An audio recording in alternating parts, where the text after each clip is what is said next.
Bonjour à tous et bienvenue sur mon blog Quelle recette. Alors aujourd'hui je vais préparer un cheesecake qui est assez facile et en même temps assez rapide à faire. Je vais d'abord vous présenter les ingrédients, ensuite je passe à la préparation. Pour les ingrédients, nous avons besoin de fromage blanc, de la ricotta, du fromage de Philadelphia que vous pouvez remplacer par de la ricotta éventuellement, de la crème fraîche liquide entière, des zestes de citron, une cuillère à soupe de jus de citron, une cuillère à soupe de maïzena, 3 œufs et du sucre.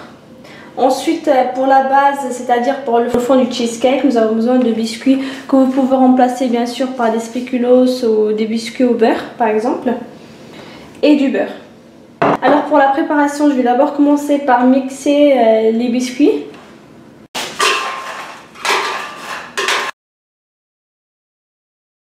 Alors je vais verser les biscuits que j'ai mixés dans un saladier. Ensuite je vais rajouter le beurre. Et je vais bien mixer tout ça entre les mains.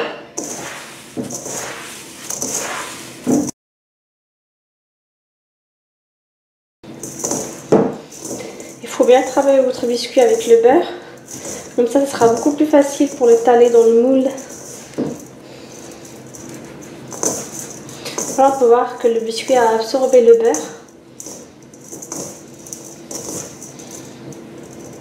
Voilà. Maintenant, je vais l'étaler à l'intérieur du moule. Alors là, j'ai mis du papier sulfurisé. Je vais mettre mon cercle à l'intérieur. Vous pouvez très bien utiliser un moule à charnière si vous le souhaitez. Voilà. Ensuite, je vais mettre mon biscuit. Vous pouvez retrouver le diamètre du moule sur mon blog.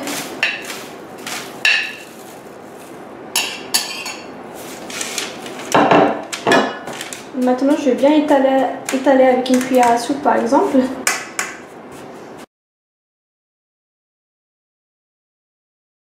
Alors dans un saladier, je vais commencer par verser le fromage blanc. De préférence, essayez de bien faire égoutter le fromage blanc pour enlever l'eau.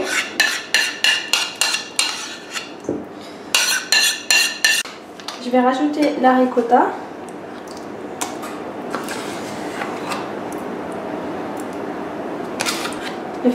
Le fromage de Philadelphia.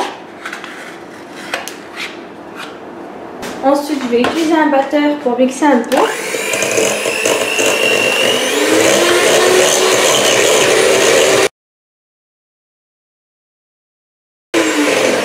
Et maintenant, je vais rajouter la crème liquide entière. Et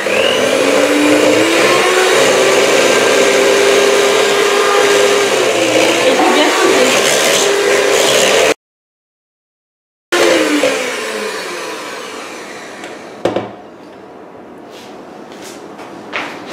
Alors, je rajoute les zestes de citron.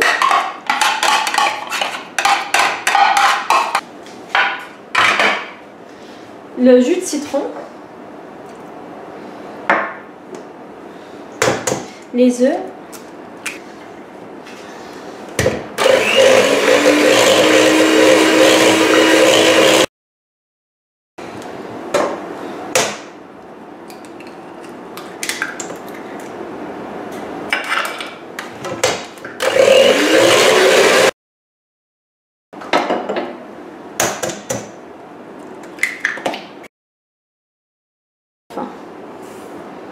Je rajoute le sucre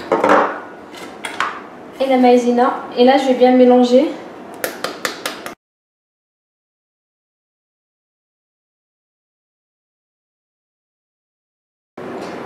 Alors maintenant je vais verser mon mélange délicatement.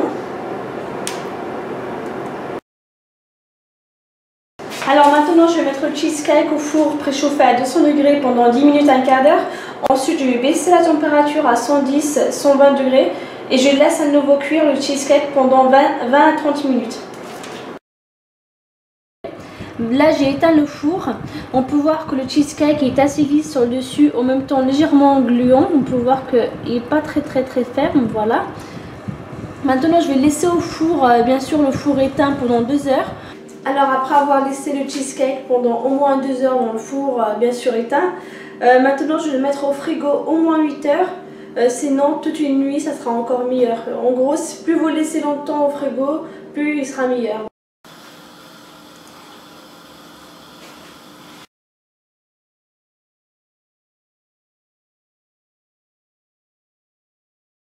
Alors après avoir démoulé le cheesecake de son cercle, maintenant vous pouvez très bien le décorer avec, sur les côtés avec des fraises. Par exemple, vous découpez les fraises en tranches très fines, comme ça. Alors le cheesecake est prêt. En ce qui me concerne, je l'ai laissé toute une nuit au frigo, je trouve que c'est beaucoup mieux. Ensuite, concernant le moule, enfin le cercle que j'ai utilisé, je vous conseillerais plutôt d'utiliser un moule à charnière. C'est beaucoup plus pratique pour l'enlever du moule. Ensuite, pour la décoration, vous pouvez très bien le laisser nature comme ça, et très très bon au contraire. Sinon, vous pouvez utiliser, vous pouvez verser un peu de caramel dessus, ou du chocolat, ou un coulis de fraise par exemple. Ensuite, pour tous les ingrédients, vous pouvez les retrouver sur mon blog.